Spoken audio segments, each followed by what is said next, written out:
اور وہ نشانی بھی لائے تھے جن کا تم ذکر کرتے ہو، جس کا تم ذکر کرتے ہو، پھر اگر تم سچے ہو تو ان رسولوں کو تم نے کیوں قتل کیا؟ تو جو ہے وہ فلما قتلتموہم، اگر تمہاری یہی شرط ہے تو پہلے نبی جب یہ شرطیں پوری کر رہے تھے تو تم ان کو قتل کرنے کیوں در پہ تھے؟ تم نے ان کو کیوں قتل کیا؟ حضرت الیاس علیہ السلام کی اگر سیرت پڑھیں تو انہوں نے قربانی کی اور جو ہے وہ آگ آسمان سے آئی اور اس نے اس قربانی کو جلا ڈالا اور اس کا مطلب قبول ہو گئی، لیکن حضرت الیاس کے در پہ رہے. تو ابھی یعنی کہ ہم پہلا لفظ دیکھ رہے ہیں، قربان کا لفظ جو ہے وہ کہاں پر موجود ہے؟ قرآن حکیم میں موجود ہے، ہم دیکھ رہے ہیں سورہ آل عمران کے اندر. اسی طرح جو ہے وہ سورۃ المائدہ کے اندر جو ہے وہ حضرت آدم علیہ السلام کے دو بیٹوں کا تذکرہ ہے، حابیل اور قابیل کا. تو ایک بھائی نے پیش کی قربانی، تو اس قربا قربانا فتقبل من احدہما، اور انہیں آدم کے دو بیٹوں کا قصہ بھی بے کم و کاس سنا دو.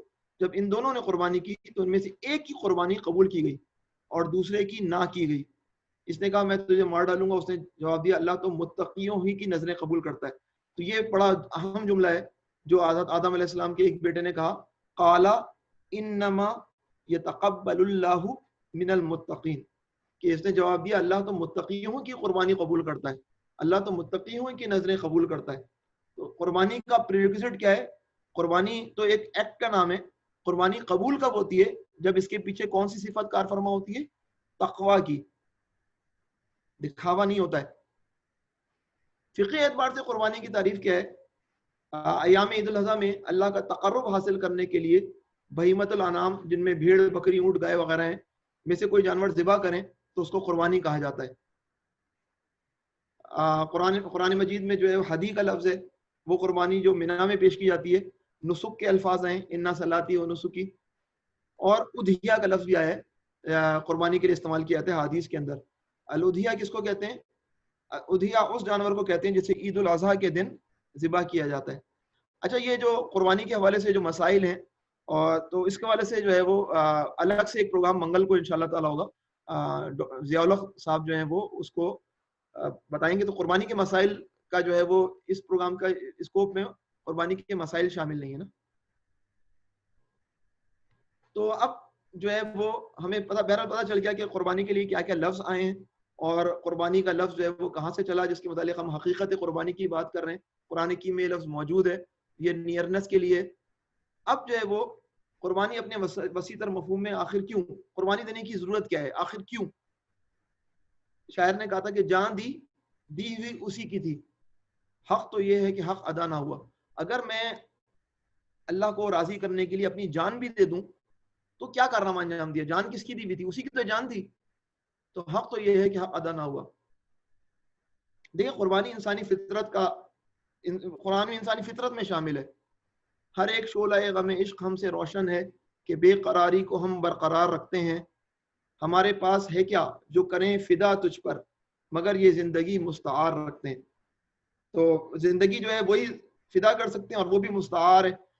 بہرحال جو ہے وہ بے قراری ہے جس کو برقرار رکھا جاتا ہے، اور جو ہے وہ انسان کی فطرت میں ہے کہ وہ کچھ نہ کچھ فدا کرنا چاہتا ہے جس سے وہ محبت کرتا ہے.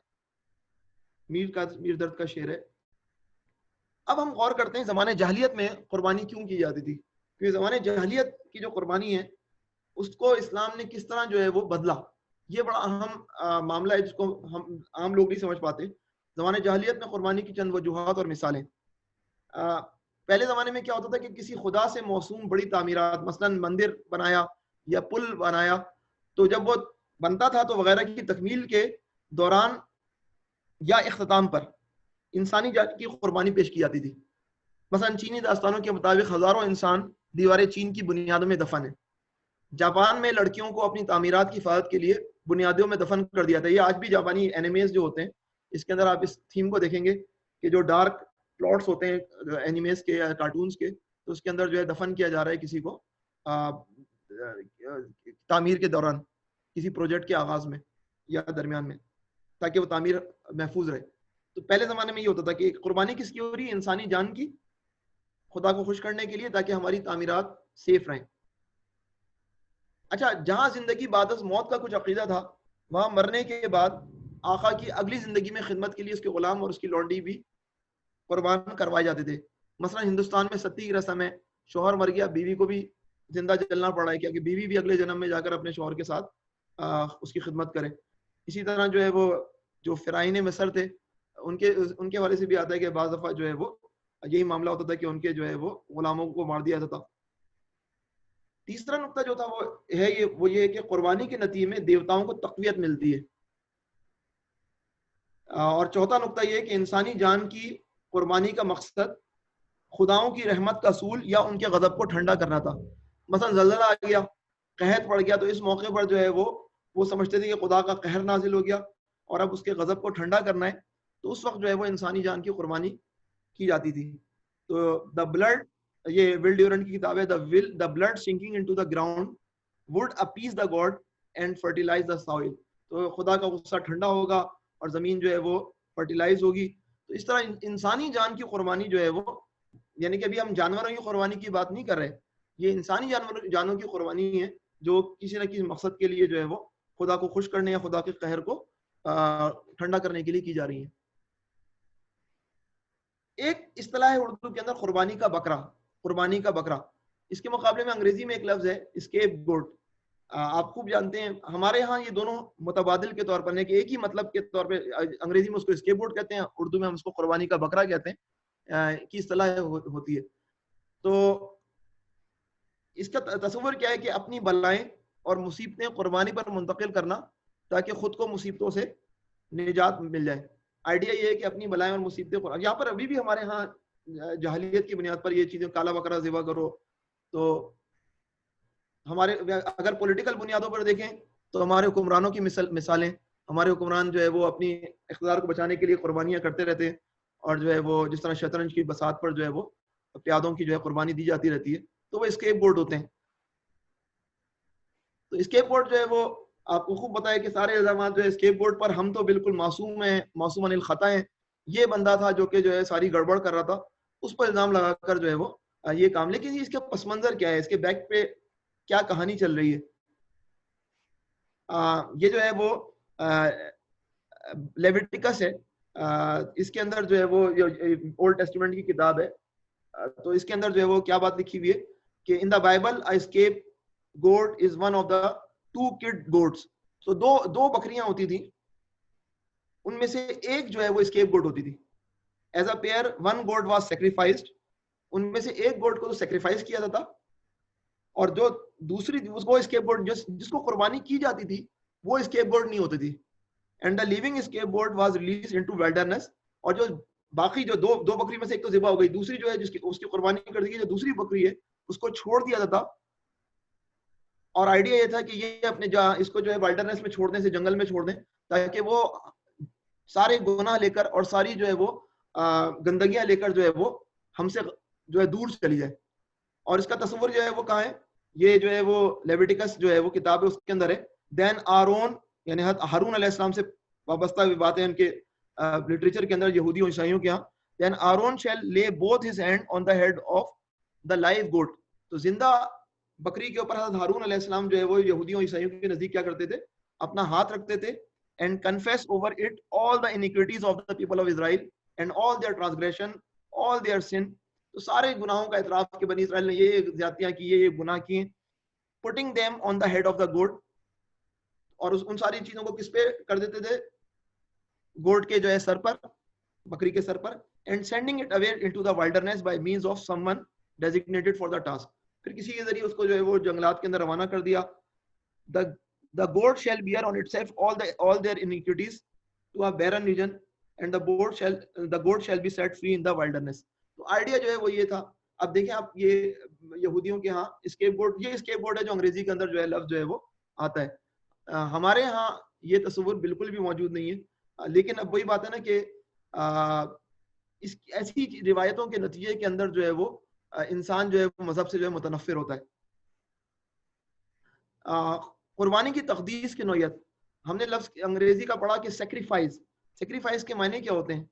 سیکریفائز جو ہے وہ اصل میں لیٹن زبان یا لاطینی زبان کے دو لفظوں سے مل کر بنا ہے, جس کے معنی ٹو میک سیکرڈ, کہ کسی چیز کو مقدس بنانا جو ہے وہ اس پروسیس کو کیا کہتے ہیں, سیکریفائز کہتے ہیں. قربانی کا معاملہ یہ ہے کہ ان لوگوں کے تصور میں تھا قربانی ذبح ہونے کے بعد ایک مقدس حیثیت کی حامل ایک چیز بن جاتی ہے، اور اگر قربانی کا گوشت کھا لیا جائے تو بندہ جو ہے وہ، کیونکہ خدا کی راہ میں قربانی ہوئی ہے تو خدا کی صفات کا حامل ہو جاتا ہے. تو ول ڈیورنٹ نے لکھا ہے کہ for the sewage believes that he acquires the power of what he eat. At the first people ate and drink the flesh and the blood of the victim. کیونکہ انسانی قربانی ہوتی تھی تو پھر اس کا جو ہے گوشت کھا کر اور اس کا خون پی کر جو ہے انسان سمجھتا تھا کہ ہمارے اندر خدائی طاقتیں آ رہی ہیں، کیونکہ یہ قربانی خدا کی راہ میں کی گئی ہے تو یہ مقدس ہو گئی ہے، اس کا گوشت بھی مقدس ہے، اس کا خون بھی مقدس ہے. اب یہ وہ قربانی اور جہلی قربانی ہے. اب آپ اگر ہیڈنگ دیکھ رہے ہیں تو آپ کو نظر آ رہا ہوگا قربانی کی رسم کی مذہبی نوعیت کی آخری نشانی، یعنی جدید دور کے اندر یہ ساری بےہودگیاں، یہ ساری جو ہے الٹی سیدھی چیزیں ہیں ختم ہوئی. لیکن اب کیا بات آ رہی ہے؟ قربانی کی رسم کی مذہبی نوعیت کی آخری نشانی کیا ہے؟ وہ جو ہے یہ دہریے کیا کہتے ہیں، عید الاضحیٰ پر کی جانے والی قربانی. جو دین بیزار قوتیں ہیں، مرتد قسم کے لوگ ہیں، وہ کیا کہتے ہیں کہ جو ہے یہ اصل میں اب بس عید کے بعد جو قربانی ہوتی ہے وہی رہ گئی ہے، باقی سب تو انسان اتنی ترقی کر گیا ہے کہ اس نے ان تمام الٹی جاہلی چیزوں کو جو ہے چھوڑ دیا ہے. مثلا یہ علی اپوسٹیٹ ہے، اپوسٹیٹ علی، مرتد علی، یہ اپنی ایک ٹویٹ پہ لکھتے ہیں کہ جو ہے وہ عید الاضحیٰ اونلی، یہ 19 جولائی کو لکھی جانے والی ٹویٹ ہے، عید al-Adha only 10 days from now is one of the last blood sacrifice ritual human still perform. Over 100 million animals will be slaughtered to please Allah. Why would a god need rivers of animal blood to grant you blessing? اب یہ طنز ہے ہمارے قربانی کے مسئلے پر. دیکھیں آج سے 50 سال بلکہ ابھی بھی اب تک بھی چل رہا ہے. جو بحث کی نوعیت تھی وہ یہ تھی کہ اسلام میں جو حج کے علاوہ، جو حج بیت اللہ کے علاوہ جو قربانی ہوتی ہے ہم جو پاکستان میں کرتے ہیں ادھر ادھر، تو جو ہے یہ حکم ہے کہ نہیں ہے. تو منکرین حدیث جو ہے وہ اس پر بات کرتے تھے، حدیث کو نہیں مانتے تھے. وہ کہتے بھائی یہ تو حج پہ قربانی کی جاتی ہے، یہ قرآن میں بتاؤ کہاں لکھا ہوا ہے قربانی کے حوالے سے. 50 سال پہلے جو بحث اس قربانی کے حوالے سے تھی وہ مذہبی نوعیت کی تھی کہ جو منکرین حدیث تھے وہ بھی قرآن سے استدلال کرتے تھے. لیکن آج جو حالات ہو گئے ہیں، اتنے برے حالات ہو گئے ہیں، جو لبرل طبقہ ہے وہ اتنا طاقتور ہو چکا ہے اور جو ہے وہ کھل کر جو ہے وہ مذہب کی جو ہے وہ بے حرمتی کرتا ہے، مذہبی شعار کی. تو وہ اب دیکھیں نام بھی علی ہے، اللہ تعالیٰ اسے ہدایت نصیب فرمائے اس بندے کو. وہ کیا کہہ رہے ہیں کہ عید الاضحیٰ کے اندر جو یہ کیا معاملہ ہے کہ 100 ملین جو ہے وہ جانور جو ہے اللہ کو خوش کرنے کے لیے جو ہے وہ تم لوگ ذبح کر دو گے، آخر یہ کیسی بلیسنگ ہے؟ تو یہ جو ہے اب ان جملوں کو پڑھیں تو نوجوان نسل متاثر ہو جاتی ہے. دیکھو کتنی غلط بات ہے، کتنے بے گناہ جانوروں کو یہ لوگ قتل کر دیتے ہیں، ذبح کر دیتے ہیں انہیں، اور یہ اپنے خدا کو خوش کرنے کے لیے کتنا ظلم کرتے ہیں. تو یہ جو ہے وہ نیریٹو بنتا ہے جس کی بنیاد پر نئی نسل جو ہے وہ یا پھر پرانی نسل بھی جو ہے وہ کنفیوز ہوتی ہے. تو ابھی میں نے آپ کے سامنے انسانی قربانیوں کا پورا جو پرانے زمانے کی قربانیاں ہیں، جو ظالمانہ قربانیاں ہیں، ان کا تذکرہ کیا. اور یہ ظالمانہ قربانیاں کس نے ان کو ختم کیا؟ یہ اس اسلام نے اور دیگر یعنی کہ پہلے زمانے کا اسلام یعنی کہ یہودی جو اس وقت کے مسلمان تھے، ان لوگوں نے جو ہے یہ ساری انسانی جانوں کی قربانی کو ختم کیا اور جو ہے وہ جانور قربان ہونے شروع ہوئے. لیکن اب الزام یہ ہے کہ جانوروں کو قربان جو ہے وہ تم لوگ جو ہے وہ پرانے زمانے کی جو حالت لے کر بیٹھے ہوئے ہو. تو ہم جو ہے وہ ذرا اس کو بھی جو ہے تھوڑا سا ڈسکس کریں گے. پہلے تو اس کو سمجھ لیں کہ اعتراض مولدین کے اعتراضات کی کس کیٹیگری سے تعلق ہوتا ہے. تو وولٹیر نے جو کہا تھا کہ those who can make you believe absurdities can make you commit atrocities، کہ جو ہے جو تمہیں جو ہے وہ بکواس باتیں یا اونٹ پٹانگ باتوں پر ایمان تمہیں دلوا دیں گے، وہ تم سے جو ہے ظلم بھی کروائیں گے. تو بنیادی طور پر جب یہ ایٹروسٹیز جو ہے وہ یعنی کہ یہ جانوروں کو جو قتل کرنا ہے ایٹروسٹی ہے، ظلم ہے، تو اس کے پیچھے مسئلہ کیا ہے کہ آپ کے دماغ میں کچھ ایبسرڈٹی، کوئی بکواس باتیں، آپ ان باتوں پر ایمان لے کر آ گئے، تو جس کی بنیاد پر یہ چیزیں ہو رہی ہیں. تو مقصد ایک عمل پر نہیں ہے، مقصد تو اس کے پیچھے بیک اینڈ پہ جو ذہنیت ہے، جو عقیدہ ہے، جو ایمان ہے، وہ چیلنج جو ہے وہ ہوتا ہے. تو اب ہم اس کا جواب تلاش کرنے کی کوشش کرتے ہیں. اسلام کا تصور قربانی، آپ کو یاد ہوگا کہ ہم نے پہلے بات کی تھی کہ مندر اور پلوں کی تعمیر کے دوران جو ہے وہ قربانی انسانی جان کو جو ہے وہ دفن کر دیا جاتا تھا. تو اسلام کا تصور قربانی کیا ہے؟ ہماری مساجد اور مدارس کی بنیادوں میں انسانوں کا خون پسینہ شامل ہے، یعنی کہ وہ جدوجہد ہے، وہ فنڈنگ کرتے ہیں وہ، لیکن اس میں کسی نوعیت کی رسمی قربانی کا ثبوت نہیں ملتا. ایسا نہیں ہے کہ ہمارے دارالعلوم دیوبند کے جو ہے وہ بنیاد کے اندر جو ہے وہ 4 لڑکیوں کا جو ہے وہ جسم جو ہے وہ زندہ دفن کی گئی ہیں، ایسا کچھ بھی نہیں ہے. ہمارے یہاں مرنے کے بعد بندہ صرف اپنے کفن کے ساتھ قبر میں اتار دیا جاتا ہے، اس کی بیوی کو اس کے ساتھ دفن نہیں کیا تھا، اس کے ساتھ اس کے غلاموں کو دفن نہیں کیا تھا. ہمارے یہاں قربانی سے مضبوطی خدا کو نہیں ہمیں ملتی ہے. ہم یہ نہیں کہتے کہ دیوتا مضبوط ہوتے، نہیں، خدا تو ہم بے نیاز ان چیزوں سے. یہ مضبوطی کس کو ملتی ہے؟ ہمیں ملتی ہے. ہمارے یہاں تصور تو یہ ہے. ہمارے یہاں قربانی کا گوشت اس حیثیت سے نہیں کھایا تھا کہ یہ کوئی مقدس چیز ہے، یا اس کو کھا کر کوئی مصیبتیں ٹل جائیں گی، یا ہمارے اندر کوئی خدائی صفات پیدا ہو جائیں گی، بلکہ ہم تو اسے ایک نعمت کے طور پہ کھاتے ہیں. اور ہم یہ بھی جانتے ہیں اس کے بورڈ کے فلسفے کے مقابلے میں کہ انسان کے لیے مصیبتیں اس کی تقدیر میں لکھی جا چکی ہیں. بہت ساری مصیبتوں کا وہ خود ہی ذمہ دار ہوتا ہے. کوئی قربانی اس کی مصیبتوں اور مسائل کو اپنے سر نہیں لے سکتی. تو یہ جو ہے وہ آپ کے سامنے اب کانٹراسٹ آ رہا ہوگا. میں نے اب تصور جاہلیت قربانی کا بتایا، اور اب میں اسلام کے تصور کو آپ کے سامنے رکھ رہا ہوں، تو بالکل کانٹراسٹ ہے. ہم کسی اور تصور کے تحت قربانی کرتے ہیں، اور پرانے زمانے کی جاہلیت جو ہے کسی اور تصور کے تحت قربانی کرتی تھی. تو روح قربانی کیا ہے؟ روح قربانی تقوی ہے. اللہ تک نہ ان کا گوشت پہنچتا ہے نہ خون، بلکہ اس تک تمہارا تقوی پہنچتا ہے. اللہ کو نہ ہمارے گوشت کی ضرورت ہے. آپ کو خوب معلوم ہے کہ گوشت کہاں استعمال ہوتا ہے؟ ہمارے گھروں کے فریجوں میں جاتا ہے. ہم غریبوں مستحقین کے درمیان تقسیم کرتے ہیں، ہم اپنے اعزاء اقربا کے درمیان تقسیم کرتے ہیں. تو یہ گوشت کہاں روٹیٹ ہو رہا ہے؟ یہ روٹیٹ کہیں ایسا تو نہیں ہے کہ یہ گوشت جو ہے وہ ضائع ہو رہا ہے، بلکہ یہ گوشت جو ہے وہ ہمارے ہی مختلف طبقات کے اندر، اور خصوصاً جو ہے وہ غربا اور مساکین کے اندر جا رہا ہے. اور دوسری بات یہ ہے کہ جو ہے وہ یہ قربانی جو ہے وہ قبولیت کی جو شرط ہے وہ یہ ہے وہ تقوی ہے. اللہ متقین ہی کی قربانی کو قبول کرتا ہے. اس کے اندر واضح طور پر جو ہے وہ دل کی نیت جو ہے وہ سگنیفیکنٹ پوزیشن رکھتی ہے. آج کے دور کے اندر جو ہے وہ بندہ پریشر کے اندر، پیئر پریشر ہے، اس کے گھر میں جو ہے وہ بکرا آ گیا ہے، اس کی میں آواز آتی ہے، بچہ کمپلیکس کے اندر شکار ہو جائے گا، انفیریٹی احساس کمتری کا شکار ہو جائے گا، بکرا لے کر آؤ. تو یہ روح ہے ہی نہیں. یہاں تو اللہ کو راضی کرنا ہی جو ہے وہ بنیادی طور پر جو ہے وہ اسپرٹ ہے. تو آپ جو بات کی تھی اپوسٹیٹ علی نے، تو قربانی اجتماعیت میں پہلے ہم دیکھیں کہ اسلام جو ہے وہ کس طرح ورک کرتا ہے. یہ ایک عید ہوتی ہے جس میں ہم ایک عید سے قبل ہم کھانے اور پینے سے دور ہو جاتے ہیں. آپ کو خوب پتا ہے ہم 1 مہینے تک خاصا کم کھاتے ہیں آئیڈیلی، اور جو ہے وہ اس وقت کسی کو یہ خیال نہیں آتا کہ ان دنوں میں ہم جو ہے وہ کتنی کم کنزمپشن کر رہے ہیں. یعنی کہ ایک عید سے قبل ہم یہ کر رہے ہوتے ہیں، ایک ہفتے تک ہم یہ کام، 1 مہینے تک ہم یہ کام کر رہے ہوتے ہیں. نفلی روزے بھی رکھے جاتے ہیں، لیکن اجتماعی طور پر ہم روزہ رکھتے ہیں. اور ایک عید میں ہم سب مل کر قربانی کرتے ہیں. یعنی کہ ہم ویسے بھی قربانی صدقات دیتے رہتے ہیں اور مختلف جو ہے وہ درمیان، لیکن اللہ تعالیٰ نے اجتماعی طور پر جو ہے ہمیں ایک موقع پر کہا کہ 3 دن ایسے ہیں جن دنوں میں جو ہے تمہیں کیا کرنی چاہیے؟ مل کر جو ہے وہ قربانی کرنی چاہیے.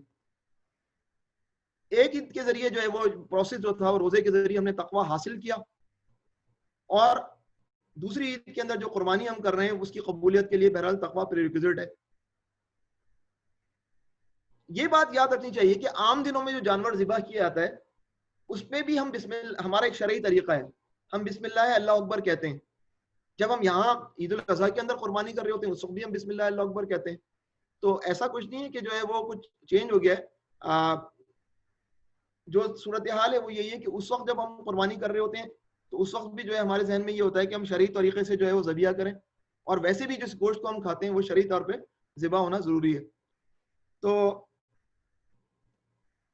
جو بکواس یا اوٹ پٹانگ باتیں وہ کس طرف سے ہیں؟ بنیادی طور پر جو وولٹیر نے کہا تھا کہ ان ایبسرڈیٹیز کی وجہ سے ہم جو ایٹروسٹیز کر رہے ہیں.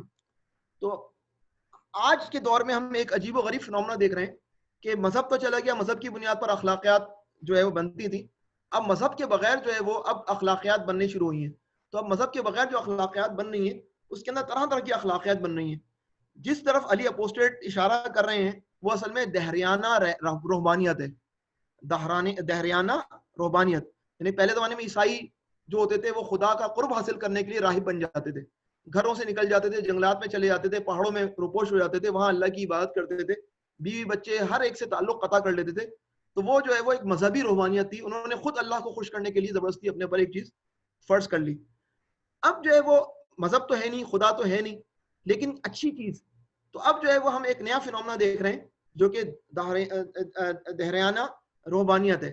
اب یہ روحانیت کیا ہے کہ یہ علی اپوسٹلیٹ کہتے ہیں کہ میں جو ہے وہ ظلم برداشت نہیں کر سکتا کہ جانور جو ہے وہ ذبح ہو, میں ویجیٹیرین بن رہا ہوں, اور ویجیٹیرین ہونے کے نتیجے کے اندر اب میں صرف سبزیاں کھاتا ہوں تاکہ جانوروں پر کوئی ظلم نہ ہو. چنانچہ جو ہے جب ان سے کہا جاتا ہے کہ بھائی میک ڈونلڈ اور کے ایف سی کے اندر اتنا دبا کے تم کھاتے ہو اور سارے ایکسپورٹر بڑے بڑے ہیں وہ آسٹریلیا ادھر ادھر کے, تو وہ کہتے ہیں کہ بھائی میں تو ان پہ بھی تنقید کرتا ہوں, میں تو ایک سیدھے سا ویجیٹیرین ہوں.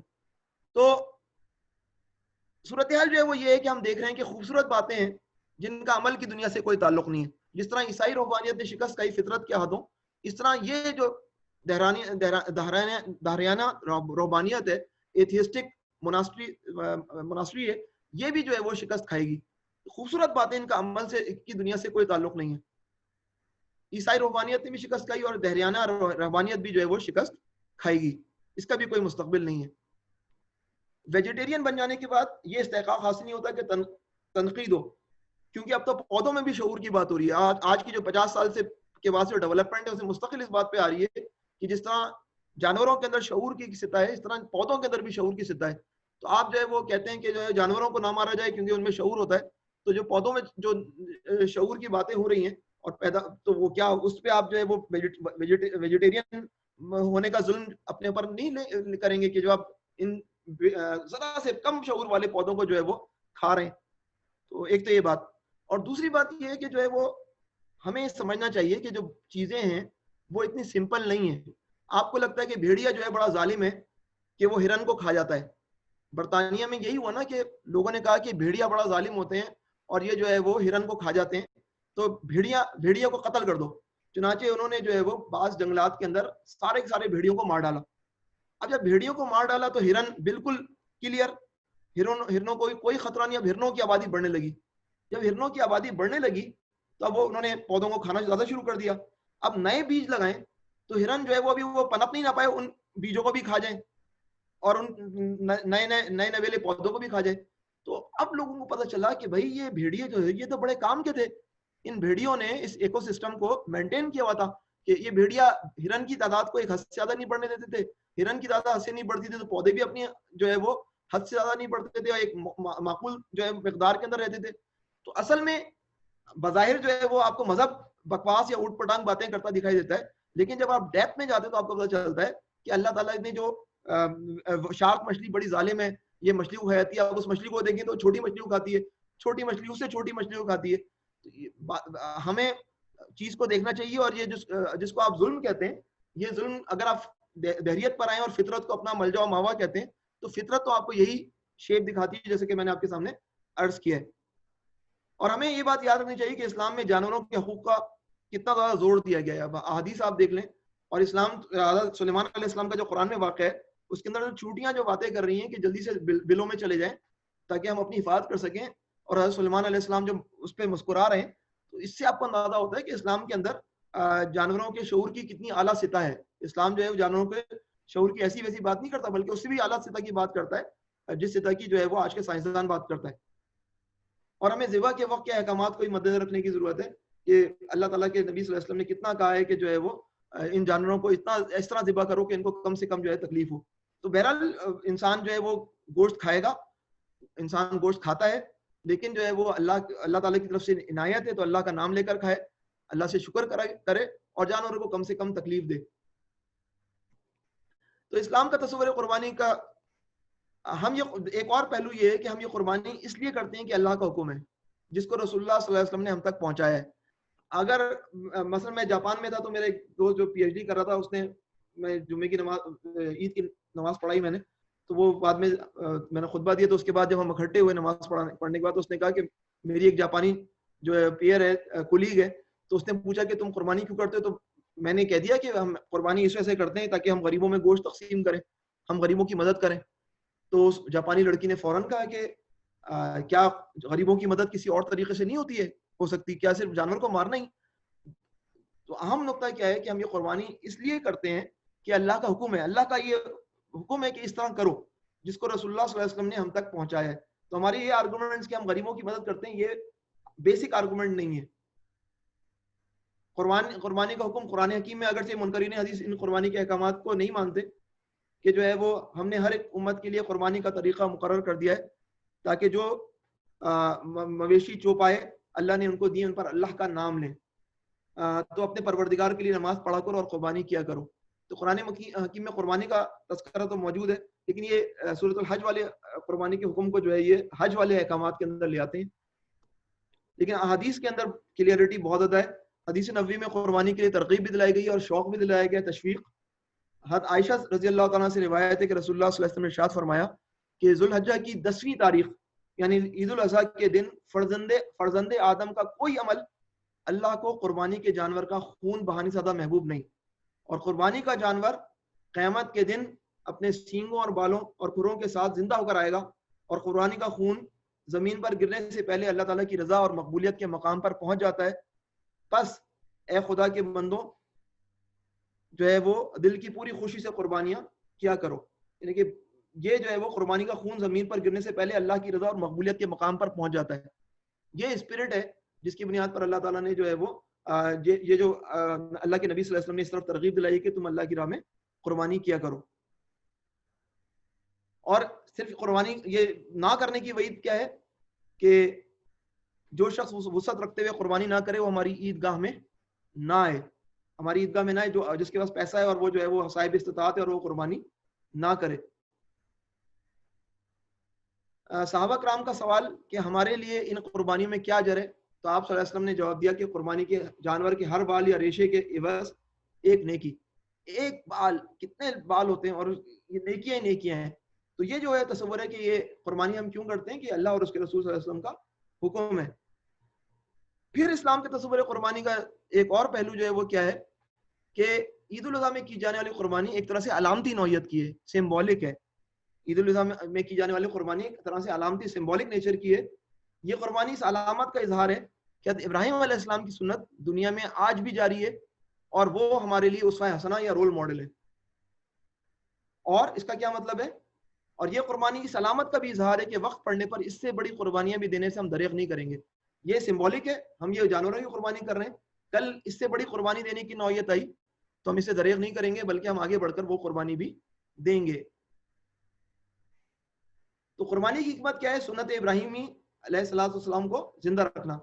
صحابہ کرام نے سوال کیا ان قربانیوں کی کیا حکمت ہے؟ آپ صلی اللہ علیہ وسلم نے جواب دیا تمہارے والد حضرت ابراہیم علیہ السلام کی سنت، یعنی کہ اللہ اور اس کے رسول کا حکم بھی ہے اور اس کے بیک اینڈ پہ جو ہے ابراہیم علیہ السلام کی سنت ہے جس سنت ابراہیمی پر ہم عمل پیرا ہوتے ہیں. یہ یوں سمجھیں کہ اب ہم نے بات کر لی ہے قربانی کے حوالے سے مختلف جو ہے وہ مقاصد پر اور کس تناظر میں جو ہے وہ قربانی ہم پر جو ہے واجب ہے. اب جو ہے وہ کیونکہ قربانی حضرت ابراہیم علیہ السلام کی سنت ہے تو اب ہم حضرت ابراہیم علیہ السلام کی سیرت کو جو ہے وہ تھوڑا سا دیکھیں گے اور یہ سمجھنے کی کوشش کریں گے حضرت ابراہیم علیہ السلام کی سیرت جس کے متعلق قرآن حکیم میں فرمایا گیا کہ تمہارے لیے اسوہ حسنہ بہترین رول ماڈل ہے، تو وہ اس کی سگنیفیکینس کیا ہے. تو کچھ نہ کچھ حضرت ابراہیم علیہ السلام کی سیرت کے دیکھیں. دنیا کی زندگی اصل میں ہمارا امتحان ہے. قرآن حکیم میں واضح طور پہ فرمایا گیا کہ اسی نے موت یعنی کس نے؟ اللہ نے موت اور زندگی کو پیدا کیا تاکہ تمہاری آزمائش کرے کہ تم میں سے کون عمل کے اعتبار سے بہتر ہے، کون عمل کے اعتبار سے بہتر ہے. یہ اصل میں ایشو ہے. اللہ تعالیٰ آزمائش کر رہے ہیں ہماری، اور یہ زندگی ایک بہت زیادہ مختصر زندگی، بلبلے جیسی مختصر زندگی ہے. کیا بھروسہ ہے زندگانی کا، آدمی بلبلہ ہے پانی کا. ابھی جو کورونا وائرس ہے اس میں تو ایسا لگتا ہے کہ زندگی جو ہے وہ انتہائی زیادہ جو ہے وہ انپریڈکٹیبل ہو گئی ہے. ایک اچھا خاصا جیتا جاتا نوجوان بھی ہوتا ہے، اس سے بھی کورونا ہو جاتا ہے اور وہ اللہ تعالیٰ کے پاس چلا جاتا ہے. تو اب تو کوئی پریڈکشن بھی نہیں کر سکتے کہ بھئی یہ جوان ہے ابھی تو بڑھاپے تک جائے گا. قلزم ہستی سے ابھرا ہے تو مانند حباب، بلبلے کی مانند تم ابھرے ہو، اس دیا خانے میں تیرا امتحان ہے زندگی. تو اب یہ ہمارا امتحان ہے زندگی.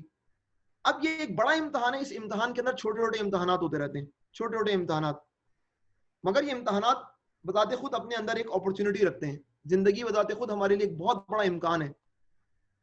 سید صادق حسین کاظمی نے کہا تھا کہ تو سمجھتا ہے حوادثیں ستانے کے لیے، یہ ہوا کرتے ہیں ظاہر آزمانے کے لیے. تو ظاہر میں بڑا کہتا ہے اسلام سے بڑی محبت ہے. یہ ہوا کرتے ہیں ظاہر آزمانے کے لیے، تندیے باد مخالف سے نہ گھبرا اے عقاب، یہ تو چلتی ہے تجھے اونچا اڑانے کے لیے. یہ لوگ علامہ اقبال کا شعر بنا دیتے ہیں، یہ صادق حسین کاظمی صاحب کا شعر ہے. تو بہرحال جو ہے وہ عمل بنیادی طور پر ہمیں اس دنیا کے اندر جو وقت دیا گیا ہے، مستعار دیا گیا ہے، بلبلے جیسی زندگی ہے، اس کے اندر ہمیں عمل کرنا ہے. عمل سے زندگی بنتی ہے جنت بھی جہنم بھی. یہ خاکی اپنی فطرت میں نہ نوری ہے نہ ناری ہے، نہ یہ فرشتہ ہے نہ یہ شیطان ہے. اس کو عمل سے ثابت کرنا ہے کہ وہ جنت میں جائے گا یا جہنم میں جائے گا. تو جو ہے یہ دونوں دروازے ہمارے لیے کھلے ہیں. اس کے اندر جو ہے ہمیں بندگی کر کر جو ہے وہ جنت کے راستے پر جو ہے وہ عازم ہونا ہے، عازم سفر ہونا ہے. اگر ہم نے بندگی نہیں کی تو پھر ہمارے لیے شرمندگی ہے. تو امتحان میں کامیابی اگر ہمیں حاصل کرنی ہے، آپ خوب جانتے ہیں کہ امتحان میں کامیابی کے لیے سب سے اہم ترین چیز جو ہوتی ہے قربانی ہوتی ہے. انسان سیکریفائس کرتا ہے تو جو ہے وہ وقت کی سیکریفائس کرتا ہے، صلاحیت کی سیکریفائس کرتا ہے.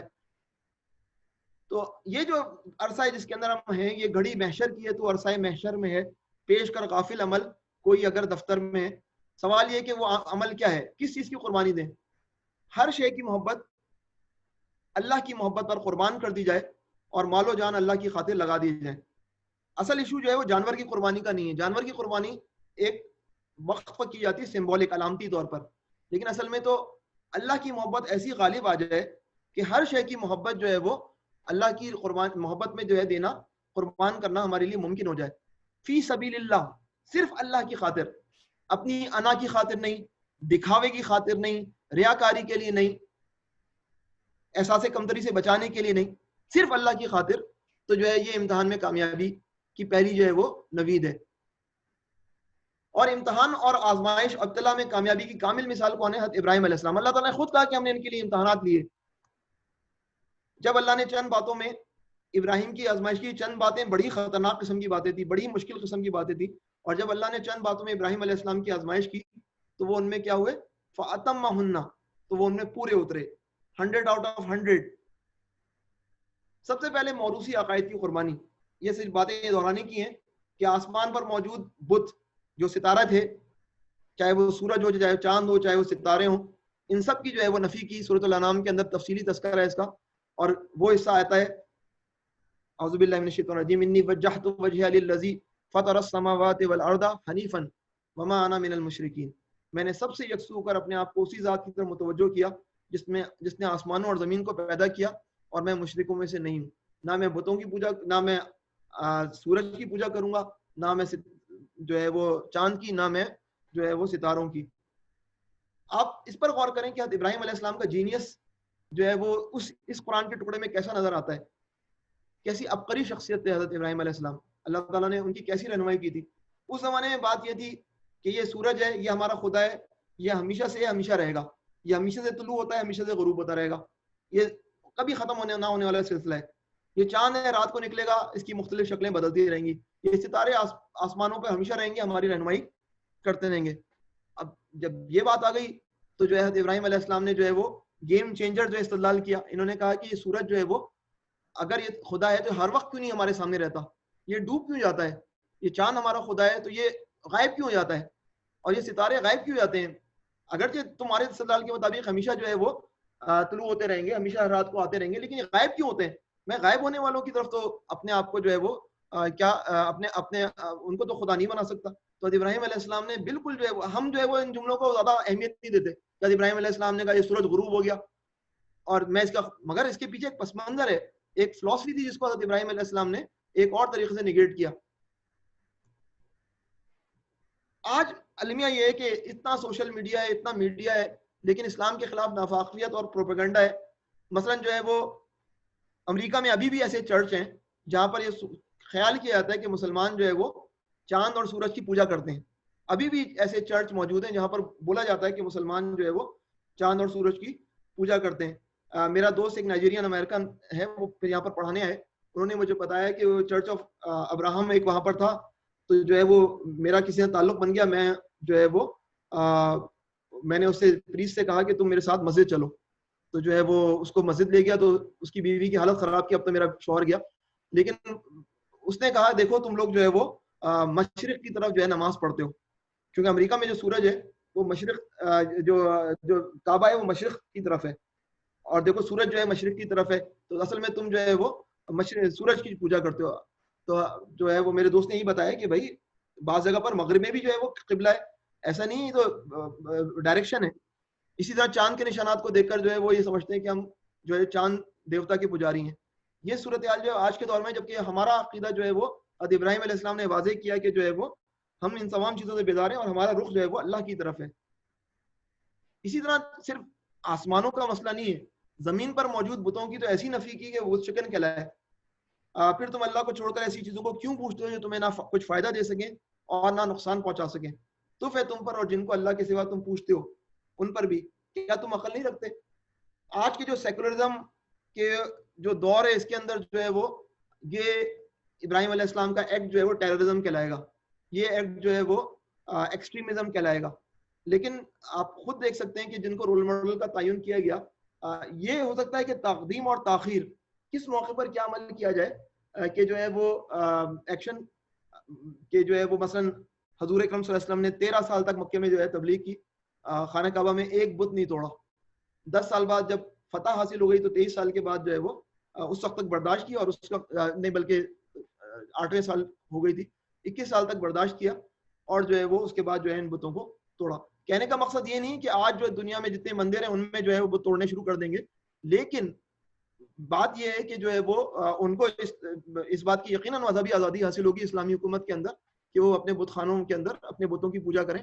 لیکن خانہ کعبہ کے اندر یا پھر جو ہے وہ اس وقت جب ابراہیم علیہ السلام جو ہے استدلال کر رہے تھے تو اس زمانے کے اندر جو ہے وہ ہر طرف بتوں کی پوجا ہو رہی تھی, کوئی وے آؤٹ نہیں تھا. تو انہوں نے جو ہے وہ ایک زبردست طریقے کی جو ہے دلیل جو ہے وہ پیش کی کہ ایک بڑے بت کو جو ہے وہ کہ بت کو جو ہے اس کو نہیں توڑا اور اس کے کاندھے پر جو ہے وہ کلہاڑی لٹکا دی اور چھوٹے بتوں کو جو ہے وہ توڑ ڈالا. تو یہ دور بہرحال اپنے ابراہیم کی تلاش میں ہے. صنم کدا ہے جہاں لا الہ الا اللہ. اب پوری دنیا کے اندر جو ہے صنم ہی صنم ہے, اگرچہ وہ جو ہے وہ یہ والے صنم نہیں ہے, لیکن آج ڈالر کا صنم ہے, آج جو ہے وہ کمفرٹ کا صنم ہے, مختلف صنم ہے جو کہ جو ہے وہ ابراہیم علیہ السلام کو جو ہے پکار رہے ہیں کہ ان بتوں کو توڑا جائے. والد کی محبت بھی آپ کو نہ روک سکی اپنے مشن سے. باپ نے کہا ابراہیم کیا تو میرے معبودوں سے برگشتہ ہے؟ اگر تو باز نہ آئے گا تو میں تجھے سنسار کر دوں گا, تو ہمیشہ کے لیے مجھ سے دور ہو جا. ابراہیم علیہ السلام نے کہا سلام ہو آپ پر, اور کہا کہ میں آپ کے لیے اپنے رب سے بخشش مانگوں گا, بے شک وہ مجھ پر نہایت مہربان ہے. تو ایسا نہیں کہ گھر کے اندر حضرت ابراہیم علیہ السلام کو کوئی سپورٹ حاصل تھی. حضرت ابراہیم علیہ السلام کا باپ جو ہے بت ساز تھا, اس کے باوجود حضرت ابراہیم علیہ السلام وہاں سے نکلے اور انہوں نے جو ہے وہ باپ سے بدتمیزی بھی نہیں کی, لیکن جو ہے وہ باپ کا راستہ بھی اختیار نہیں کیا. اسی طرح قوم کی محبت بالکل کلیئرٹی ہے کہ قوم پرستی کچھ نہیں ہے یہاں پر. تمہارے لیے ابراہیم اور ان کے ساتھیوں میں بہترین نمونہ ہے جب انہوں نے اپنی قوم کے لوگوں سے کہا کہ ہم تم سے اور ان بتوں سے جن کو تم اللہ کے سوا پوچھتے ہو بے تعلق ہیں, بیزار ہیں, اور تمہارے معبودوں کے کبھی قائل نہیں ہو سکتے جب تک کہ تم اللہ واحد پر ایمان نہ لاؤ. ہمارے اور تمہارے درمیان ہمیشہ کے لیے عداوت اور بغض رہے گا. یہ ہے ازلی عداوت زندہ ہے. خدا تعالیٰ کے ماننے والے اور خدا تعالیٰ کے نہ ماننے والے, ان دونوں کے درمیان دوستی کا رشتہ قائم نہیں ہو سکتا. تعلق ہو سکتا ہے کوئی قائم, وہ ایک الگ بحث ہے, لیکن جو ہے وہ ہمیشہ ایک پارٹی ہے جو کہ ایک ظلم کے جو ہے وہ سسٹم کو, ایک ظلم کے عقیدے کو لے کر چل رہی ہے, تو اس کے ساتھ کیسے محبت کی جا سکتی ہے؟ ایک ایسا مریض, اور ایک بات یاد رکھنے کی کہ جو ہے وہ ایک چیز ہوتی ہے مرض اور ایک ہوتے ہیں مریض. بغض کس سے, عداوت کس سے؟ انسان سے نہیں بلکہ انسان کو لگے ہوئے شرک کے مرض سے. تو ہمیشہ ایک بات یاد رکھنے والی ہوتی ہے کہ مرض سے جو ہے نفرت کی جاتی ہے, مریض سے نفرت نہیں کی جاتی ہے. اور پھر فائنلی حضرت ابراہیم علیہ السلام کو جو ہے آگ میں ڈالا گیا, اور آگ میں ڈالے جانے سے پہلے جو ہے وہ بادشاہ سے مکالمہ ہوا جس کو نمرود کہتے ہیں. بھلا تم نے اس شخص کو نہیں دیکھا جو اس غرور کے سبب سے کہ اللہ نے اس کو سلطنت بخشی تھی, ابراہیم سے اپنے رب کے بارے میں جھگڑنے لگا. جب ابراہیم نے کہا میرا رب تو وہ ہے جو زندگی دیتا ہے اور مارتا ہے, وہ بولا کہ زندگی اور موت تو میں بھی دے سکتا ہوں.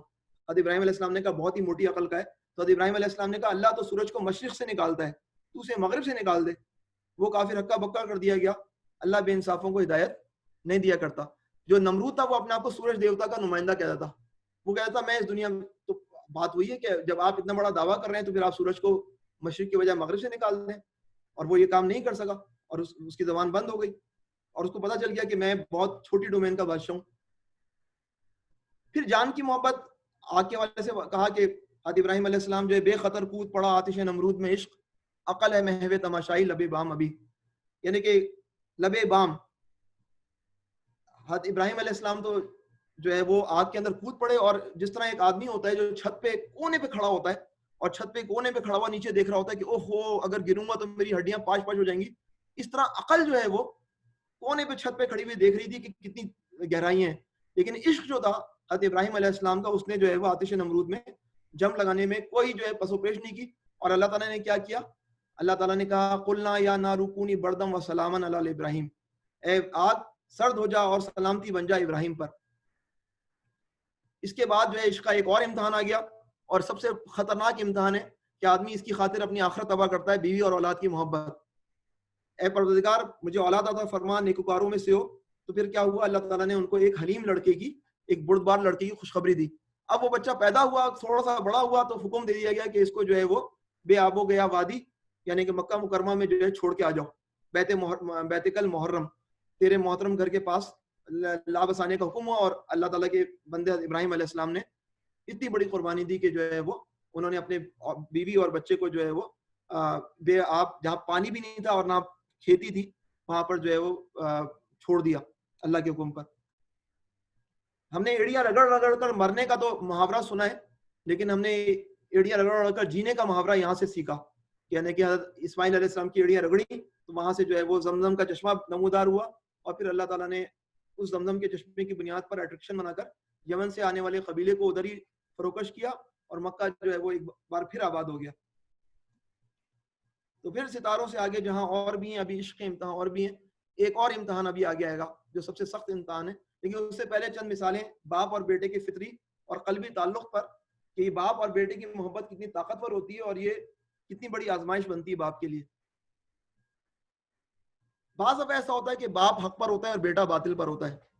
مثلا حضرت نوح علیہ السلام ان کا بیٹا, آپ دیکھ سکتے ہیں کہ قرآن حکیم میں حضرت نوح علیہ السلام نے جب وہ بیٹا ڈوب گیا تو اللہ تعالیٰ سے شکایت کی کہ اللہ پاک میرا بیٹا ڈوب گیا, وہ میرے جو ہے وہ اہل میں سے تھا. تو اللہ تعالیٰ نے ان کو ڈانٹا اور کہا کہ نہیں, وہ تو ایک بگڑا ہوا کام تھا. تو حضرت نوح علیہ السلام نے اپنی بیوی کا تذکرہ ہی نہیں کیا, بیوی بھی ڈوبی تھی, لیکن حضرت نوح علیہ السلام نے اپنے بیٹے کا تذکرہ کیا کہ یہ میرا بیٹا ڈوب گیا. حضرت ابوبکر رضی اللہ تعالیٰ عنہ غزوہ بدر میں ایک سائڈ ہیں, عبد الرحمن ان کے بیٹے جو ابھی کافر ہیں وہ ایک سائڈ پر ہیں. عبد الرحمن کہتے ہیں کہ یا ابوبکر, اے ابا جان آپ کئی دفعہ میری تلوار کے قریب آئے, لیکن میں نے کہا کہ میرے باپ ہیں تو اس وجہ سے جو ہے وہ میں نے آپ کو کچھ نہیں کہا. لیکن ابوبکر نے کہا کہ اگر تو میری تلوار کے نیچے آیا تھا تو میں تجھے ہرگز نہیں چھوڑتا. تو یہ بیٹا بہرحال جو ہے وہ آزمائش ہوتی ہے, لیکن اگر ایمان جو ہے وہ اللہ تعالیٰ کی طرف سے ایسا ودیت کردہ ہو تو وہ حضرت ابوبکر رضی اللہ تعالیٰ جیسا ایمان بنتا ہے. بعض دفعہ باپ باطل پر ہوتا ہے اور بیٹا حق پر ہوتا ہے. مثلا ابراہیم علیہ السلام ان کے والد, اب جو ہے وہ والد جو ہے وہ غلط راستے پر ہے اور بیٹا حق پر ہے, یہ بھی بڑی آزمائش ہوتی ہے بیٹے کے لیے, بیٹے کو قربانی دینی ہوتی ہے. حضرت ابو حذیفہ ہماری تاریخ کے زبردست قسم کے صحابی ہیں, ان کے والد تھے عتبہ بن ربیعہ. عتبہ جو ہے وہ غزوہ بدر کے اندر جو ہے لیڈر تھا کفار مکہ کا. ابو حذیفہ مسلمانوں کی سائڈ پر وہ ایمان لا چکے تھے, اور ابو حذیفہ تڑپ کر دیکھ رہے تھے کہ ان کے بیٹے کو, ان کے باپ کو جب قتل کیا گیا تو ابو حذیفہ کس طرح تڑپ رہے تھے اس سائڈ پر جس سائڈ پر, لیکن وہ کچھ نہیں کر سکتے تھے کہ عتبہ ایمان نہیں لایا. اسی طرح ان کا باپ, بھائی اور چچا مارکہ بدر میں کفار کے ساتھ کام آئے. بعض باپ اور بیٹا ایک ہی راستے کے سوار ہوتے ہیں مگر ایک دوسرے ناواقف ہوتے ہیں. آپ رستم اور سوراب کی کہانی پڑھ سکتے ہیں کہ رستم اور سوراب باپ بیٹا جو ہے وہ اپنی اپنی مملکت کی طرف سے جو ہے وہ لڑائی کرتے ہیں, اور سوراب جو ہے وہ اپنے باپ کی تلاش میں ہوتا ہے, لیکن اسے پتہ نہیں ہوتا کہ اس کا باپ سے ہی وہ لڑائی کر رہا ہے. پھر بالآخر رستم جو ہے اپنے بیٹے کو مار ڈالتا ہے, اور بعد میں اسے پتہ چلتا ہے کہ میں نے اپنے بیٹے کو مار ڈالا. اور بعض دفعہ ایسا ہوتا ہے کہ قوم کے لیے بیٹے کی قربانی کرنی پڑتی ہے, قوم کے لیے قربانی دینی پڑتی ہے. مثلا عربی کتابوں میں ایک کہانی لکھی ہوئی ہے کہ دشمن کے ہاتھوں گرفتار دو افراد جو ہے دشمن کے ہاتھوں گرفتار ہو جاتے ہیں. ایک باپ ہوتا ہے ان میں سے اور ایک بیٹا ہوتا ہے, اور دونوں کے پاس ایک قیمتی راز ہوتا ہے. اب جو ہے وہ مسئلہ یہ تھا کہ جو ہے وہ دشمن جو ہے وہ راز اگلوانے کے چکر میں تھا, اور بیٹا اور باپ جو ہے وہ کسی کیفیت میں وہ راز دینے کے لیے تیار نہیں تھے. تو اب جو ہے وہ ان دونوں کو الگ کر دیا گیا, اور باپ کے پاس جو ہے باپ کے پاس یہ دشمن آیا اور کہا کہ کسی صورت میں بھی جو ہے وہ ہمیں راز چاہیے. تو اس نے کہا کہ میں راز تو بتا دوں گا, لیکن مجھے ڈر ہے کہ جو ہے نا پھر اگر تم جو ہے وہ راز میں بیان کر دوں تو جو ہے وہ یہ دوسرا شخص جو ہے وہ دنیا میں بتاتا نہ پھرے کہ اس نے جو ہے غداری کی, تو پہلے تم اس کو قتل کرو, اس کے بعد میں راز کو بتاؤں گا. تو انہوں نے کہا ٹھیک ہے, میرے سامنے قتل کرو, چنانچہ جو ہے وہ اس کو قتل کر دیا گیا اس کے سامنے. اس کے بعد جو ہے وہ اس نے کہا کہ مجھے ڈر تھا کہ میرے بیٹے، یہ میرا بیٹا تھا جس کو تم نے قتل کیا ہے، مجھے ڈر تھا کہ تم بیٹے پہ تشدد کرتے تو میں تشدد کو دیکھ کر جو ہے وہ اپنے بیٹے کے تمہیں راز دے دیتا. اب میرا بیٹا قتل ہو گیا، مجھے کوئی پرواہ نہیں، اب تم سے مجھ سے راز لے لو، اور جو ہے وہ اس کو بھی، اب میں تمہیں راز کبھی بھی نہیں دوں گا. تو بہرحال جو ہے وہ قوم کے لیے بھی قربانی کرتے ہیں، وقار کے لیے بھی قربانی ہو جاتی ہے، تو کیا اللہ کے لیے قربانی نہیں ہو سکتی؟ تو بابر کے متعلق آتا ہے اس کا تعلق بیٹے سے کیسے تھا کہ ہمایوں اس کا بیٹا ہے. ہمایوں بڑا شدید بیمار تھا اور جو ہے وہ موت کے بالکل قریب تھا. بابر کی حالت خراب کہ میرا بیٹا مر رہا ہے. اس نے جو ہے وہ بستر کے جو ہے چکر لگائے اور کہا، دعا کی کہ اللہ میری زندگی جو ہے ہمایوں کو دے دے اور اس کی بیماری مجھے دے دے. اور جو ہے وہ ہمایوں جو ہے وہ شفایاب ہوتا چلا گیا، بابر بیمار پڑ گیا اور جو ہے وہ اس کا انتقال ہو گیا. اسی طرح ہم نے کہانی سنی کہ ایک بادشاہ جو ہے موت کے وقت ٹیکس بڑھا دیتا ہے. جاتے وقت جو ہے وہ ٹیکس کم کیا جاتا ہے تاکہ رعایا دعا دے، لیکن وہ بادشاہ جو ہے وہ ٹیکس بڑھاتا ہے. کیا کہتا ہے؟ بیٹے کو نصیحت کرتا ہے کہ بیٹے جب میں مر جاؤں تو ٹیکس کو کم کر دینا، تاکہ عوام جو ہے بولیں کہ پرانا بادشاہ خراب تھا اور نیا بادشاہ جو ہے وہ اچھا ہے اور تم عوام کے دل جیت لو. اپنی فرض جو ہے وہ آخرت تباہ کر رہا ہے تاکہ اس کا بیٹا جو ہے وہ سرخرو ہو، دنیا میں کامیاب ہو.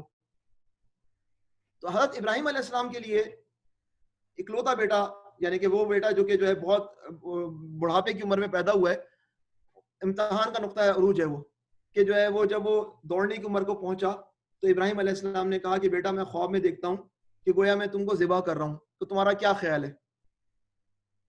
فانظر ماذا ترى. تو حضرت اسماعیل علیہ السلام نے کیا کہا؟ بیٹے نے کہا، بجان جو آپ کو حکم ہوا کر گزریے. افعل ما تؤمر، شاندار الفاظ ہیں. افعل ما تؤمر ستجدنی انشاءاللہ من الصابرین، اللہ نے چاہا تو آپ مجھے صابروں میں سے پائیں گے. یہ وہ مرحلہ ہے جس کے اندر بیٹا بھی زبردست قسم کی جو ہے وہ کمٹمنٹ کا ثبوت دے رہا ہے اور باپ بھی جو ہے وہ زبردست قسم کی کمٹمنٹ کا. یہ وہ الفاظ ہیں جو کہ علامہ اقبال نے فرمائے کہ یہ فیضان نظر تھا کہ مکتب کی کرامت تھی، سکھائے کس نے اسماعیل کو آداب فرزندی. کیا اسکول اور کالج کے اندر جا کر یہ سیکھا اسماعیل علیہ السلام نے، یہ آداب فرزندی کہ باپ جو کہہ رہا ہے اس کے مقابلے میں اس نے کہا افعل ما تؤمر، جو آپ کو حکم دیا گیا کر گزریے بابا جان، آپ مجھے جو ہے وہ صابرین میں سے پائیں گے. اور پھر جو ہے وہ یہ دونوں باپ بیٹے نکلتے ہیں اور جو ہے وہ آپ خود تصور کر سکتے ہیں وہ خاتون بھی کیا عظیم خاتون ہوں گی جن کو یہ پتا ہوگا کہ یہ دونوں باپ بیٹے جو ہے وہ بیٹے کو میرا ذبح ہونے جا رہا ہے، اور جو ہے وہ اس سے یہ نہیں کہا کہ اتنے عرصے تک ہمیں چھوڑ کے چلے گئے، اس کے بعد کبھی کبھی چکر لگاتے ہیں، اب آئے تو میرے بیٹے کو ذبح کرنے چلیں. ایسی کوئی بات نہیں ہے. یہ ہمیں پتہ نہیں ہے کہ حضرت ہاجر کا جو ہے وہ اسلوب کیا ہے اس پرابلم کے اندر، کیونکہ تاریخ کے اندر لیکن یہ جو کلیئرٹی ہے واضح طور پر نظر آتا ہے کہ اس عورت کے اندر بھی موجود ہوگی جو اپنے اکلوتے بیٹے کی قربانی کی طرف جو ہے ان دونوں کو جاتے دیکھ رہی ہوگی. دونوں نے حکم مان لیا، باپ نے بیٹے کو ماتھے ایک بار لٹا دیا اور ہم نے اسے پکارا کہ ابراہیم تم نے خواب کو سچا کر دکھایا، ہم نیکوکاروں کو ایسے ہی بدلہ دیا کرتے ہیں. تو اللہ تعالیٰ نے کیا کیا تھا؟ اللہ تعالیٰ نے ابراہیم علیہ السلام کو ایسا خواب دکھایا تھا کہ گویا کہ آپ جو ہے وہ چھری چلانے ہی والے ہیں ان کے اوپر. تو اللہ تعالیٰ نے وہاں تک جو ہے سین کو پہنچایا اور آخر میں جو کیا کیا کہ آپ نے جو ہے اور ہم نے ایک بڑی قربانی کو ان کا فدیہ بنا دیا، وفدیناہ بذبح عظیم. تو پھر ایک اللہ تعالیٰ نے جو ہے وہ ایک فدیہ بنا دیا اور ان کی جگہ جو ہے وہ ایک اللہ تعالیٰ نے جو ہے مینڈے کو جو ہے وہ قربان کروایا. اور اللہ تعالیٰ نے جو ہے اس موقع پر جو ہے دنیا پر واضح کر دیا کہ انسانی جان کی قربانی جو ہے پہلے بھی حرام تھی اور آج بھی حرام ہے اور کل بھی حرام رہے گی. یہ تو محبتوں کی جو ہے وہ ٹیسٹ ہے. چنانچہ آپ یاد رکھیں کہ جو پوری جو تاریخ انسانی ہے اس کے اندر جو حضرت ابراہیم علیہ السلام سے وابستہ مذاہب ہیں، انہوں نے دنیا کے سامنے یہ ماڈل پیش کیا کہ انسانی جان کی قربانی نہیں دی جائے گی، اگر قربانی کرنی ہے تو پھر جو ہے وہ جانوروں کی جا سکتی ہے. یہ شہادت گاہ الفت میں قدم رکھنا ہے، لوگ آزاد سمجھتے ہیں مسلمان ہونا. یہاں تک کہ یہ جب یہ اس امتحان سے اس آزمائش سے پورے اترے حضرت ابراہیم علیہ السلام اور اسماعیل علیہ السلام، تو جو ہے اللہ تعالیٰ نے کہا کہ یقیناً یہ بہت بڑی آزمائش تھی. تو حضرت ابراہیم علیہ السلام نے جب یہ سارے کام کر گزرے، سارے امتحانات کو پاس کر لیا، تو ان کے لیے درجات آئے. امام الناس، آپ لوگوں کے پیشوا ہیں، آپ خلیل اللہ ہیں، آپ ابو الانبیاء ہیں، آپ وہ ہیں جن کی ہر نماز میں ہم درود شریف پڑھ کے آپ کے لیے دعائیں کرتے ہیں. اور پھر یہی نہیں، حضرت ابراہیم علیہ السلام اکیلے تھے، لیکن صرف 2 نسلوں کے بعد حضرت یوسف علیہ السلام کی قیادت میں مصر پر اسلام کا غلبہ ہو گیا. مصر پر اسلام کا غلبہ ہو گیا نا, یعنی کہ یہ صرف مصر اس وقت کی سپر پاور تھا, اور اللہ تعالیٰ نے ایسے اسباب پیدا کیے کہ مصر پر جو ہے وہ اسلام غالب آ گیا, اور وہ جو ہے وہ اسلام کو ایک جو ہے اقتدار کی قوت بھی مل گئی. تو حاصل قربانی ہمیں یاد رکھنا چاہیے, قربانی ایک رسم نہیں ہے, ایک ریچول نہیں ہے, بلکہ اس بات کی علامت ہے کہ ہمارا جینا مرنا اللہ رب العالمین کے لیے. قل انا صلاتی و نسکی و محیای و مماتی للہ رب العالمین, کہہ دو کہ میری نماز اور میری قربانی اور میرا جینا اور میرا مرنا سب اللہ رب العالمین کے لیے, سب اللہ کے لیے جو جہاں والوں کا رب ہے. قربانی کی دعا ہم یاد کر لیں, یعنی یاد کرتے چلیں کہ قربانی کی دعا میں ہم پڑھتے کیا ہیں. میں نے سب سے یکسو ہو کر اپنے آپ کو اسی ذات کی طرف متوجہ کیا جس نے آسمانوں اور زمین کو پیدا کیا, اور میں مشرکوں میں سے نہیں ہوں. میری نماز اور میری قربانی اور میرا جینا اور مرنا, میرا مرنا سب اللہ کے لیے جو تمام جہاں والوں کا رب ہے. اے اللہ, یہ قربانی تیری ہی طرف سے ہے اور تیرے ہی لیے ہے. اللہ کے نام سے بسم اللہ ہے, واللہ اکبر, اللہ کے نام سے اور اللہ سب سے بڑا ہے. اب یہ جملہ نوٹ کرنے والا ہے, اے اللہ تیری ہی طرف سے ہے اور تیرے ہی لیے ہے. اللہم منکا ولکا, ہمارے پاس جو کچھ ہے وہ اس کی طرف سے ہے. وَمِمَّا رَزَقْنَاهُمْ يُنْفِقُونَ, جو ہمیں رزق دیا گیا اس میں سے ہم خرچ کرتے ہیں. یہ رزق ہمارا نہیں بلکہ ہمیں دیا گیا ہے. اسی طرح یہ جو سب کنٹرولز جو ہمارے پاس ہیں, جن کو ہم سمجھتے ہیں کہ کنٹرول ہمارے پاس ہمیشہ رہیں گے, یہ کنٹرول کچھ عرصے کے لیے ہمارے پاس ہے. اس کے بعد ہم خود بے بس ہوں گے, ہم بڑھاپے کے کنٹرول میں ہوں گے, ہم بے بسی کے کنٹرول میں ہوں گے, ہم بیماریوں کے کنٹرول میں ہوں گے. تو جاپان کے اندر جو ہے وہ جب کوئی کھانا کھاتے ہیں نا, تو وہ لوگ کہتے ہیں اتاداکی ماس, وہ کہتے ہیں تمام ارواح کی شکریہ ادا کرتے ہیں کہ جو ہے وہ آپ کا شکریہ کہ آپ ہماری کھانے کے ٹیبل پہ آئیں. مسلمان جب کہتا ہے, وہ کہتا ہے اللہ تعالیٰ سے دعا کرتا ہے تو کیا کہتا ہے کہ جو ہے وہ اللہ کے نام سے کھانا کھاتا ہے. تو جو ہے وہ جب اللہ کے نام سے کھانا کھاتا ہے تو وہ کہتا ہے کہ ساری مخلوقات جو تھیں, اللہ تعالیٰ آپ کی رحمت ہے کہ جو ہے وہ آپ یہ میری جو ہے کھانے کی ٹیبل پر جو ہے ساری ساری جمع ہو گئی ہیں. آپ مجھے بتائیں نا, کوئی کون سی مخلوق ہے جو ہمارے کھانے کی ٹیبل پہ آنا چاہیے گی؟ یہ اللہ تعالیٰ کی ذات ہے جس نے ان چیزوں کو ہمارے لیے مسخر کیا ہے. تو یہ اب آخری 2 سلائیڈیں ہیں. قربانی پیش کرتے وقت ہم اللہ سے وعدہ کرتے ہیں بندگی والی زندگی گزارنے کا.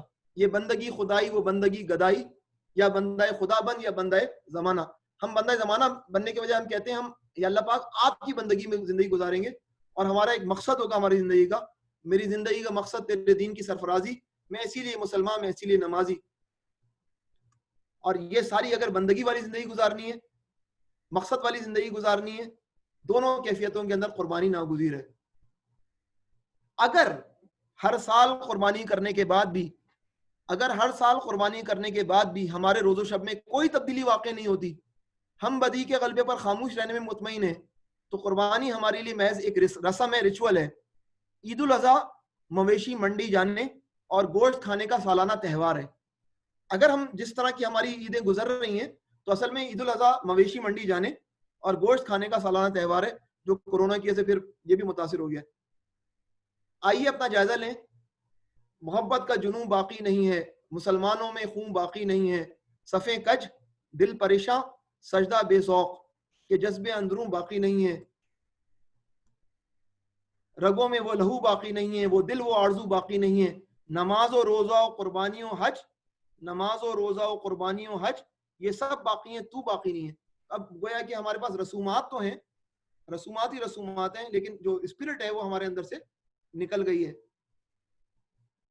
اللہ تعالیٰ نے جو ہے وہ ہمیں سکھایا, جس پہ آپ نے آغاز کیا تلاوت سے, زمانے کی قسم انسان در حقیقت بڑے خسارے میں سوائے ان لوگوں کے جو ایمان لائے اور نیک اعمال کرتے رہے, ایک دوسرے کو حق کی نصیحت اور صبر کی تلقین کرتے رہے. اور ان سب کے لیے آپ کو خوب پتہ ہے کہ قربانی ناگزیر ہے. اللہ تعالیٰ ہمیں خسارے میں پڑنے والے لوگوں میں شامل نہ فرما, اور ہمیں فلاح پانے والے لوگوں میں شامل فرما. آمین. وآخر دعوانا ان الحمد للہ رب العالمین.